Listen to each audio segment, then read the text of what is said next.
কাঁহ শিল্প নগৰী সৰ্থেবাৰীৰ সুযোগ্য সন্তান তথা অসম সাহিত্য সভাৰ প্ৰাক্তন সভাপতি প্ৰয়াত হিতেশ ডেকাৰ জন্ম শতবাৰ্ষিকী উপলক্ষে সৰ্থেবাৰীস্থিত বাপুজী মহাবিদ্যালয় সৰুক্ষেত্ৰীত দিনজোৰা কাৰ্যসূচীৰে অনুষ্ঠিত কৰা হয়। ইয়াৰ লগতে এখনি ৰাষ্ট্ৰীয় পৰ্যায়ৰ আলোচনা চক্ৰ আয়োজন কৰা হয়। এই আলোচনা চক্ৰখন আয়োজন কৰে স্বৰ্ণ শাখা সৰ্থেবাৰী ভাৰতীয় অধ্যয়ন চক্ৰ আৰু বাপুজী মহাবিদ্যালয় সৰুক্ষেত্ৰীৰ অসমীয়া বিভাগৰ উদ্যোগত। মহাবিদ্যালয়খনৰ শিক্ষক গোটৰ উদ্যোগত বিভিন্ন কাৰ্যসূচীৰে পালন কৰা হয় হিতেশ ডেকাৰ জন্ম শতবাৰ্ষিকী অনুষ্ঠান। আজিৰ এই আলোচনা চক্ৰখনত প্ৰথম কাৰ্যসূচী হিচাপে বাপুজী মহাবিদ্যালয়ৰ সৰুক্ষেত্ৰীৰ পতাকা উত্তোলন কৰা হয় আৰু উত্তোলক হিচাপে উপস্থিত থাকে মহাবিদ্যালয়খনৰ অধ্যক্ষ ডক্টৰ ৰমেশ দাস আৰু অসম সাহিত্য সভাৰ পতাকা উত্তোলন কৰে সৰ্থেবাৰী ভাৰতীয় অধ্যয়ন চক্ৰৰ সভাপতি খগেন্দ্ৰনাথ ভূঞাই।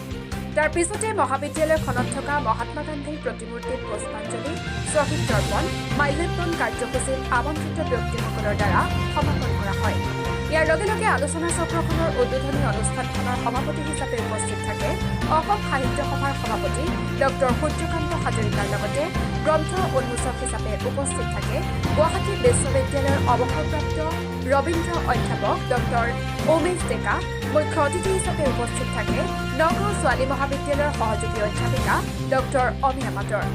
ইফালে দিনৰ 11 বজাৰ আলোচনা চক্ৰৰ প্ৰথম সত্ৰৰ সঞ্চালক হিচাপে উপস্থিত থাকে উইলিয়াম নগৰ মহাবিদ্যালয় মেঘালয়ৰ অৱসৰপ্ৰাপ্ত অধ্যক্ষ ডক্টৰ পাৰিতোষ চক্ৰৱৰ্তীকে ধৰি মহাবিদ্যালয়ৰ অধ্যাপক অধ্যাপিকাৰ লগতে সৰ্থেবাৰী অঞ্চলৰ বিভিন্ন ব্যক্তিৰ লগতে বিভিন্ন প্ৰান্তৰ পৰা আমন্ত্ৰণ মৰ্মে উপস্থিত হয় বহুতো বিশিষ্ট ব্যক্তি।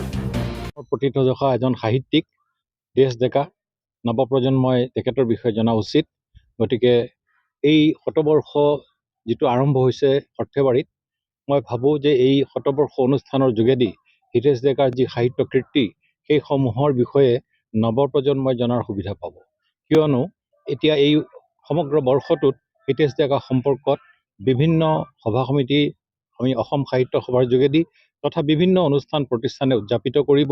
আৰু মই ভাবোঁ এই আলোচনা চক্ৰ বা যিসমূহ সভা সমিতি হ'ব তাত তেখেতৰ যি বিশাল সাহিত্য কীৰ্তি এইসমূহে মুখ্য স্থান লাভ কৰিব। তেখেতৰ গ্ৰন্থ 40টাকৈ সংস্কৰণ প্ৰকাশ পাইছিল আজিৰ পৰা প্ৰায় 25 বছৰ 30 বছৰ আগতে।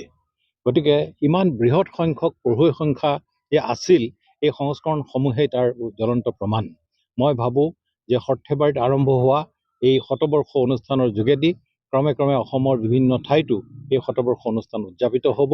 আৰু আমি আজি এই সভাত এটা প্ৰস্তাৱ আগবঢ়াইছোঁ যে ঔপন্যাসিক হিতেশ ডেকাৰ যি কৰ্ম অৱদান এইসমূহক লৈ এটা সৰ্থেবাৰীত স্তম্ভ স্থাপন হওক। মই আশা কৰিছোঁ যদি এটা স্মাৰক স্তম্ভ এই ধৰণে সৰ্থেবাৰীত প্ৰতিষ্ঠা কৰিব পৰা যায়, ই যুগে যুগে নৱ নৱ আহি থকা প্ৰজন্মসমূহক উপকৃত কৰি থাকিবলৈ সক্ষম হ'ব। জন্মদিন ভিন্ন ধৰণে কৰিব, কাৰণ তেখেতটো আৰু কেৱল সৰ্থেবাৰী বুলি নহয়, তেখেতে সমগ্ৰ অসমবাসীৰ কাৰণে অসমীয়া ভাষা সাহিত্যৰ কাৰণে যথেষ্টখিনি কৰ্ম সম্পাদন কৰি থৈ গৈছে। আৰু সমগ্ৰ অসমৰ চৌ প্ৰান্তৰত তেখেতৰ শুভাকাংক্ষী পঢ়ুৱৈবৃন্দ আছে।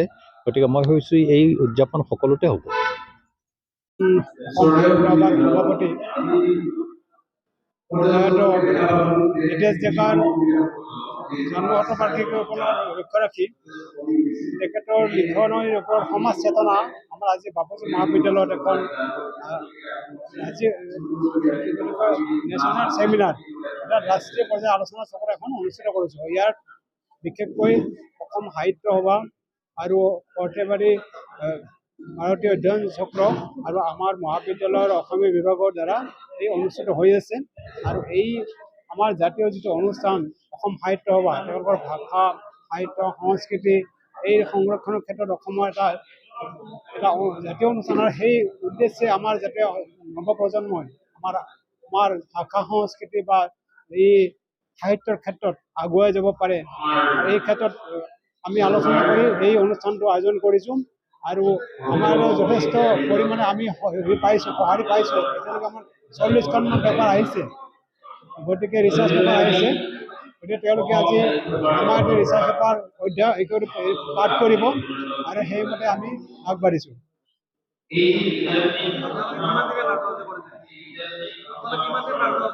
আমাৰ আমাৰ আচলতে কাৰ্যসূচী আমি এদিনাই কৰিছোঁ। আজি ৰাতিপুৱা 8 বজাৰ পৰা আৰম্ভ হৈছে। প্ৰথমতে পতাকা উত্তোলন, আমাৰ মহাবিদ্যালয়ৰ পতাকা উত্তোলন, তাৰপিছত আমি অসম সাহিত্য সভাৰ পতাকা উত্তোলন কৰিছোঁ।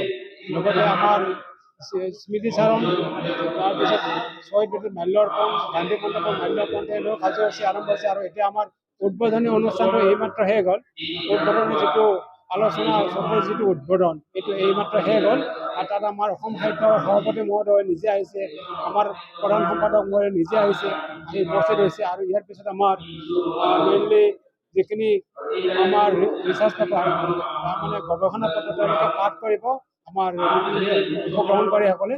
তাৰপিছত আমি আবেলি সময়ত আমি তেওঁলোকৰ যিখন চাৰ্টিফিকেট বা প্ৰমাণ পত্ৰ সেইখন প্ৰদান কৰিম।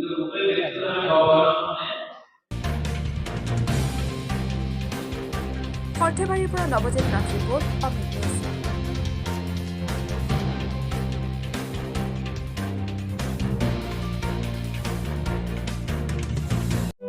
অমৃত প্ৰবাহ অসমীয়া সাপ্তাহিক কাকতৰ ডিজিটেল সংস্কৰণ অমৃত নিউজ, সত্যৰ সন্ধানত অমৃত নিউজ।